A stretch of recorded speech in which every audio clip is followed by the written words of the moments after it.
चुलबुली नीतू की चटपटी कहानियाँ। हेलो फ्रेंड्स, कैसे हो? मैं आज आपको सुनाने वाली हूँ एक ऐसी लड़की की कहानी जो उसके पापा की प्रिंसेस थी। उसका नाम रानी था और उसके पापा वो लोग नटखट नगर नाम के एक शहर में रहते थे। तो आप लोग चलेंगे मेरे साथ? चलिए, मैं आज आपको उनके घर, उनके शहर लेकर चलती हूँ। नटखट नगर एक बहुत बड़ा शहर था जिसमें वो अपने पिताजी के साथ अपने घर में बहुत सुकून और खुशी से रहा करती थी। वो अपने पिताजी की लाडली थी। वो अपने पिताजी के साथ खुशी खुशी रहा करती थी। उसके पिताजी उसको बहुत प्यार करते थे क्योंकि वो इकलौती बेटी थी, इसलिए वो सबसे ज़्यादा उसी को प्यार करते थे। उसकी माँ से बोलते थे कि देखो, मैं तुमसे ज़्यादा अपनी बेटी से प्यार करता हूँ, और उसकी माँ चिढ़ के चली जाती थी। उसकी बेटी बहुत नखरीली और बहुत जिद्दी थी। वो अपने पिताजी उसकी हर ज़रूरत का बहुत ख्याल रखते थे। उसके लिए रंग बिरंगे कई तरह के महंगे महंगे कपड़े लाया करते थे। गाड़ियाँ जो उसको पसंद होती थी, वो हर तरह की गाड़ियाँ उसको दिलाया करते थे। बस उसकी एक आदत उसके माता पिता को पसंद नहीं थी कि वो देर रात तक जागकर टीवी देखा करती थी। एक बार वो रात में जब टीवी देख रही थी तो उसकी माँ गुस्से में उससे बोलती है, पुरानी, मैंने तुमसे कई बार कहा है इतनी रात को बच्चे टीवी नहीं देखा करते, भूत आ जाता है। तो उस पे से रानी बोलती है, अरे मैंने तुम्हें कितनी बार कहा है माँ, मुझे रात में परेशान नहीं करा करो, मैं ऐसे ही टीवी देखूंगी और मुझे कोई कुछ नहीं कहेगा। तो उसकी माँ बोलती है, देखो ठीक है, जाओ, देखो मैं जा रही हूँ, अब चुड़ैली आएगी जभी तुम्हें समझ में आएगा। तुम मेरी कोई बात नहीं सुनती। चली जाती है। तभी वहां पे रात में एक चुड़ैल आती है। हो, तुम तुम्हारी माँ का कहना नहीं सुनती, इसलिए मैं तुम्हें बद्दुआ देती हूँ, श्राप देती हूँ कि तुम आज के बाद कभी भी रातों दिन में सो नहीं सकोगी। हा, तुम ऐसे ही जागती रहोगी और जिंदगी भर श्रापित रहोगी। हा। ये दास्तान हुई रात की जो घटना घटी थी, ये रानी अपने पिता और माता दोनों को बताती है। रोते हुए बोलती है, पापा देखो ना, रात में एक चुड़ैल मेरे पास आई थी और उसने मुझसे कहा, तुम कभी भी रात में सो नहीं पाओगी और मैं जिंदगी भर ऐसे ही जागती रहूंगी और श्रापित रहूंगी। पापा अब मैं क्या करूं? पापा अब मैं क्या करूं? देखो बेटा, ये सब ख्वाब होगा। नहीं पापा, वो सच में आई थी। कई दिन बीत जाते हैं पर रानी सो नहीं पाती।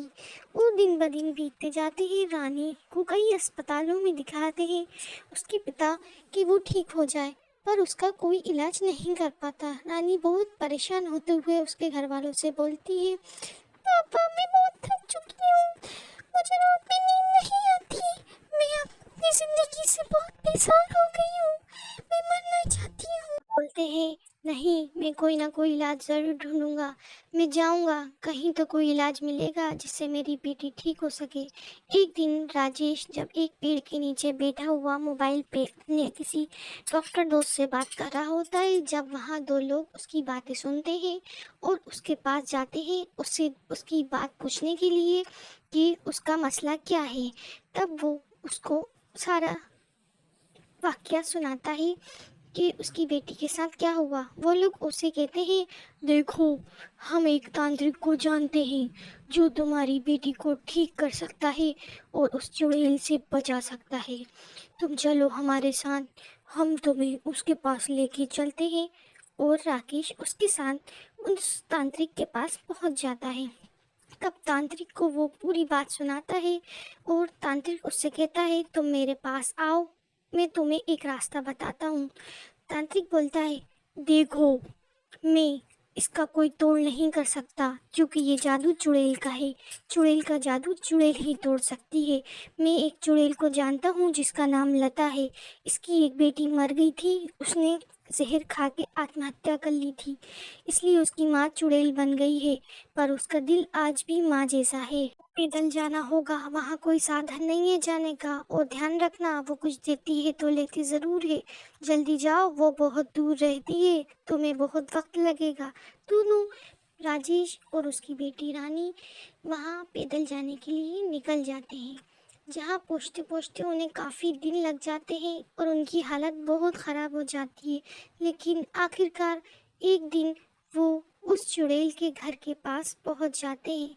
जब वो उसके घर के पास पहुंचते हैं तो उसका पिता बोलता है, देखो देखो बेटा, देखो देखो बेटा, आ गया चुड़ैल का घर, आखिरकार हम पहुंच ही गए। हाँ हाँ पापा, सच में, देखो हम आ गए, कितनी खुशी की बात है। चलो चलो चलते हैं। हाँ बेटा, चलो चलते हैं। वो दोनों अंदर पहुंचते हैं, देखते हैं एक चौकीदार वहां रहता है, जो उनसे पूछता है, अरे तुम यहाँ क्या कर रहे हो? राजेश बोलता है, हमें लता जी से मिलना है, हमारी एक समस्या है। हाँ बोलो, क्या समस्या है? वो दोनों उसे पूरा वाकया सुनाते हैं। तो वो चौकीदार उनसे कहता है, ठीक है, मैं तुम्हें अंदर लेके चलता हूँ। जब वो लोग उस चौकीदार की बात सुन के अंदर पहुँचते हैं तो देखते हैं कि धीरे धीरे जाने के बाद उसने एक मंत्र पढ़ा और वहाँ पर चुड़ैल अचानक से प्रकट हो गई। माँ, मुझे ठीक कर दो लता माँ, मैं सो नहीं पाती, मेरी मदद करो। तब रानी कहती है और लता बोलती है, ठीक है, लेकिन बदले में तुम्हारी उम्र घट जाएगी और मेरी बढ़ जाएगी, क्या तुम्हें मंजूर है?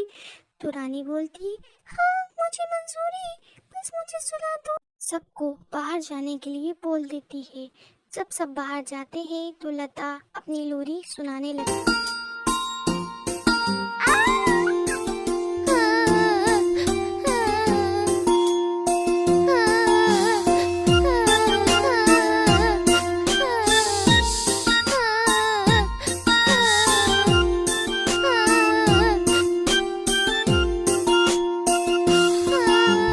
सपने ले आ जा रे ओ निंदिया रानी, सपनों के देश से सपने ले आ,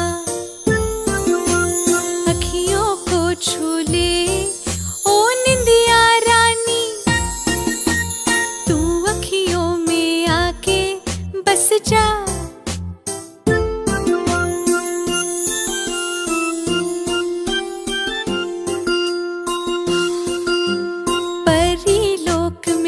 चल ओ निंदिया रानी, परियों से तू हमें मिलवा, चांद की किरणों पर ले चल ओ निंदिया रानी, चांद की सैर तू हमें करवा।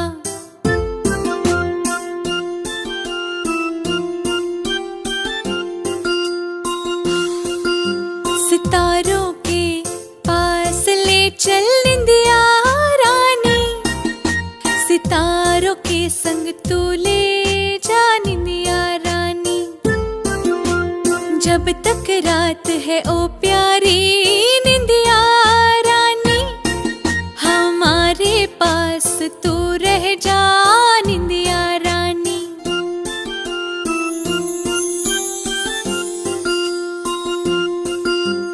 हमें इस कहानी से ये सीख मिलती है कि हमें हमारे माता पिता की सारी बात सुनना चाहिए और देर रात तक टीवी नहीं देखना चाहिए। कहानी पसंद आई हो तो मेरे चैनल को लाइक सब्सक्राइब ज़रूर करें। चुलबुली नीतू की चटपटी कहानी।